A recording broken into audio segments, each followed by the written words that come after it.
नंदी जी, अब 2 चरण लगभग खत्म हो चुके हैं पूरे। अब तीसरे चरण में चुनाव जा रहा है, लेकिन नीति और मुद्दों से कहीं पे ऐसा लग रहा है कि ये चुनाव भटक रहा है। आप पर व्यक्तिगत हमले होते हैं, जैसे अभी तेलंगाना के मुख्यमंत्री ने आपको कोबरा कह दिया।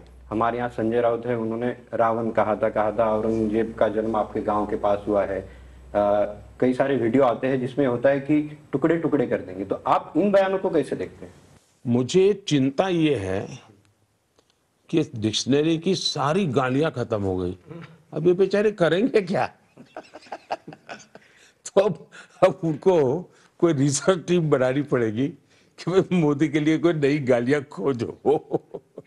क्योंकि सारी डिक्शनरी उन्होंने एक प्रकार से मुझे गालियां देने के लिए इस्तेमाल कर ली है।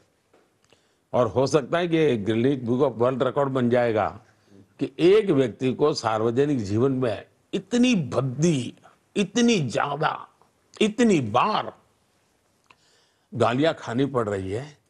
लेकिन देखिए, मैं तो परमात्मा में श्रद्धा रखने वाला व्यक्ति हूं। मैं शिव का भी उपासक हूं, शक्ति का भी उपासक हूं। और शिव ने तो विष पीना सिखाया है। अगर मुझे अमृत की हिफाजत करनी है तो विष पीना है, और तो मेरे जिम में आया है तो मैं करूंगा। हमारे लोग राम को भी नहीं छोड़ा है, कृष्ण को भी नहीं छोड़ा है, मोदी जी को कैसे छोड़ सकता है? प्रधानमंत्री जी, जैसे आपने बोल रहे थे कि अभी 10 साल हो गया है, अभी आप गारंटी दे सकते हैं, तो एक तरफ आपका मोदी का गारंटी है देश के सामने, और दूसरी तरफ हम लोगों ने देखा कि अभी राहुल गांधी भी गारंटी दे रहा है कि अगर मेरा सरकार आ गया तो हम एक झटके में सारे गरीबी देश का खत्म कर देंगे। तो अभी देश किसका गारंटी पर भरोसा करे? देखिए, पहली बात है कि गारंटी शब्द पर मेरा कोई कॉपीराइट नहीं है, तो हर किसी को उपयोग करना पड़ता है। दूसरा, आपने देखा होगा कि जिसको फर्जी माल बेचना होता है वो भी बड़ी प्रोडक्ट का सिमिली ढूंढ करके शब्दों का प्रयोग करता है। तब उनकी मुसीबत ये है कि उनको ये शब्दों का उपयोग करना पड़ता है। लेकिन मान लीजिए, अब गारंटी वो ऐसे ही नहीं निकलती है जी। एक लंबी तपस्या के बाद आपके शब्द गारंटी बन जाते हैं, आपके शब्द की कीमत बढ़ जाती है। मैं गारंटी शब्द उपयोग न करूं तो भी, मुझे याद है मैं गुजरात में था, तो मेरे यहाँ अमरेली डिस्ट्रिक्ट के कुछ लोग आए, तो उसके बाद चुनाव होना था। उन्होंने कहा, साहब बस आप इतना बोल दीजिए, हमारा काम चल जाएगा। मैंने कहा, मैं नहीं बोल सकता भाई। नहीं बोले, साहब आप बोल दीजिए ना। मैंने कहा, भाई ऐसे जिस चीज की योजना नहीं बनी है मैं इसके विषय में। बोले, साहब आपने बोल दिया ना, बोले वो रामबाण है, बस आप बोल दीजिए। मैं उस दिन से बहुत सजग हो गया। मेरे गुजरात के लोगों के मन में मेरे लिए ये भाव बना है कि साहब आपने एक शब्द बोल दिया, इसका मतलब अब मुझे इस पर बहुत जिम्मेवारी से जीना पड़ेगा। और मैं तब से लेकर के बहुत जिम्मेवार हो गया हूं कि मेरा हर शब्द एक जिम्मेवारी है, मेरा हर शब्द मेरी एक गारंटी है। उस रूप में मैं करता हूं। बाकियों ने इन शब्दों की डिवैल्यूएशन कर रहे हैं, मैं उसका कुछ कर नहीं सकता हूं।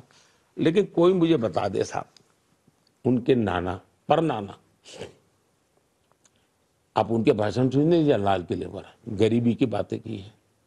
उनकी दादी, उन्होंने गरीबी की बातें की। उनके पिताजी गरीबी की बातें की। उनकी माताजी जब रिमोट सरकार चलाती तब भी गरीबी। और अब कह रहे हैं हम खटाखट गरीबी हटा देंगे, एक झटके में गरीबी हटा देंगे। कौन भरोसा करेगा भाई? उसमें मोदी को कुछ कहने की जरूरत नहीं है, मुझे इनकी आलोचना करने की भी जरूरत नहीं है। लेकिन देश देखता है, देश देखता है। उसी प्रकार से जब मैं कहूं कि भाई मैं आपके लिए मेहनत करूंगा, इस देश का कोई भी व्यक्ति मेरी इस बात पर अविश्वास नहीं करेगा। बाकी कोई भी नेता कहेगा कि मैं मेहनत करूंगा, मुझे बताइए कितना भरोसा करेंगे? सिंपल सा भी क्वेश्चन है, मुझे देखा है।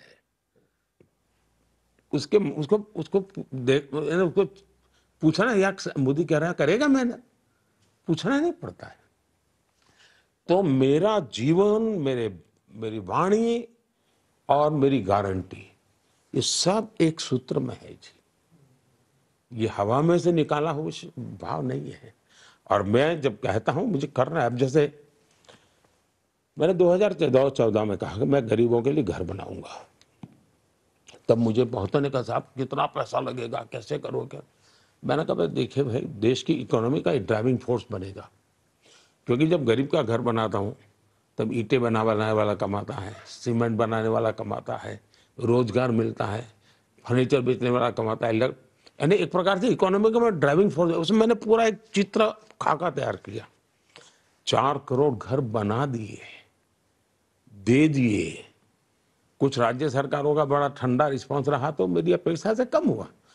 फिर मैंने कहा नहीं भैया, कुछ परिवार हैं जो बड़े हो गए, और इसलिए मैंने इस बजट में फिर से कहा, और मैं पब्लिक मीटिंग में कहता हूं कि आप जब चुनाव प्रचार में जाते हो तो मेरा भी एक काम करना कि देखना भाई, कहीं उस गांव में 2-4 घर ऐसे होंगे जो छूट गए होंगे, किसी को नल से जल नहीं मिला होगा, किसी को गैस का कनेक्शन नहीं मिला होगा, किसी को घर नहीं मिला होगा, उसकी सूची मुझे भेज देना, क्योंकि मैं 3 करोड़ घर और बना हूं, वो उनके लिए बनाऊंगा।